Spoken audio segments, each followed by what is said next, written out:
গল্পের শুরুতে আমাদের একটি মেয়েকে দেখানো হয়। সে ওয়েডিং ড্রেস পরে হাতে ফুল নিয়ে দাঁড়িয়ে আছে। এরপর আমরা একটি ছেলেকে দেখতে পাই। সে বলতে থাকে, আমি একটি স্বপ্ন দেখছিলাম। তখন কেউ এসে তাকে ডাক দিয়ে বলে, আপনার হবু স্ত্রী আপনার জন্য অপেক্ষা করছে।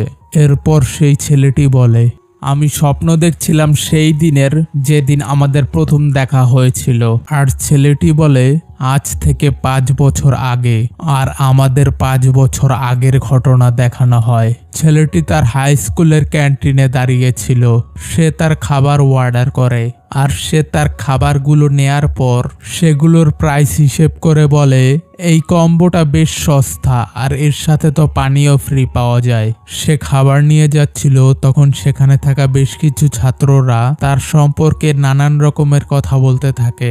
তারা বলে, ওই যে দেখো টপার, সবসময়ের মতো একা একা বসে খেতে যাচ্ছে। কিন্তু সেই ছেলেটা তাদের কথার পাত্তা দেয় না। সে হাসি মুখে সেখান থেকে চলে যায়।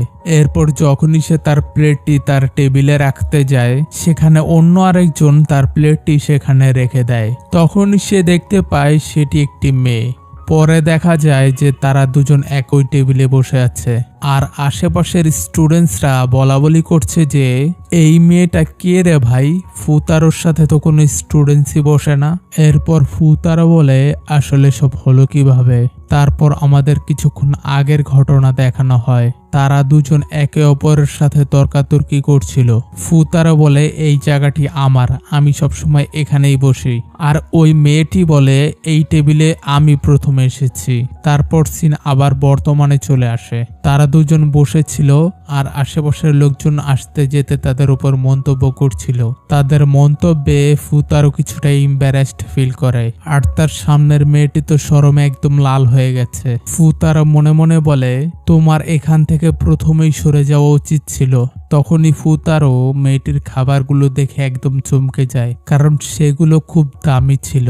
এরপর তারা খাবার খাওয়া শুরু করে দেয়। ফুতারো খাবার খাওয়ার সাথে সাথে পড়তেও থাকে। এটা দেখে মেয়েটি বলে, তুমি খাবার খেতে খেতেও পড়ছো, মনে হচ্ছে তোমার পরীক্ষার রেজাল্ট খুব খারাপ হয়েছে। এরপর মেয়েটি ফুতারোর মার্কশিটটি তুলে দেখতে থাকে। মার্কশিটটি দেখার পর মেয়েটি একদম বিস্মিত হয়ে যায়, কারণ ফুতারো পুরো 100তে 100 পেয়েছে। তারপর মেয়েটি বলে, তুমি কি আমার পড়াশোনায় সাহায্য করবে? ফুতারো বলে, আমি খুবই দুঃখিত। এটা বলে সে ওখান থেকে চলে যেতে থাকে। কিন্তু সেই মেয়েটি তাকে থামিয়ে বলতে থাকে, যদি তোমার আরো খাবার প্রয়োজন হয়, আমি তোমার সাথে আমার খাবার শেয়ার করব। তখন ফুতারো বলে, তুমি অনেক বেশি খাবার খাও, খেতে খেতে একদিন বেলুনের মতন না হয়ে যাও। এ কথা শুনে মেয়েটি লজ্জা পেয়ে যায় আর বলে, তুমি তো অনেক খারাপ একটি ছেলে।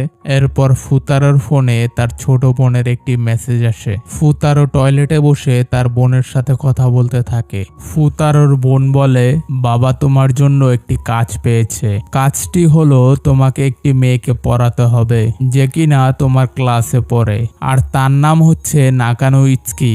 এই কাজের জন্য তোমাকে 5 গুণ বেশি টাকা দেওয়া হবে। পরের সিনে দেখানো হয় সেই মেয়েটি ফুতারোর ক্লাসে এসেছে। আর তাদের ক্লাস টিচার বলে, এই মেয়েটি এই ক্লাসের নতুন একজন ট্রান্সফার স্টুডেন্ট। এরপর সেই মেয়েটি তার নাম বলে ইৎসুকি নাকানো। এরপর সেই মেয়েটিকে দেখে ফুতারো চমকে যায় আর বলে, এই মেয়েটি এখানে, আর এর নাম কি সত্যি ইৎসুকি নাকানো? অন্যদিকে ক্লাসের সবাই বলাবলি করছিল, মেয়েটা তো বেশ কিউট। তারপর ফুতারো তার সাথে কথা বলার চেষ্টা করে, কিন্তু ইৎসুকি তাকে একদম পাত্তাই দেয় না। তো ভিউয়ার্স, পরবর্তী পর্বগুলো দেখতে চ্যানেলটি সাবস্ক্রাইব করে পাশেই থাকুন। ধন্যবাদ।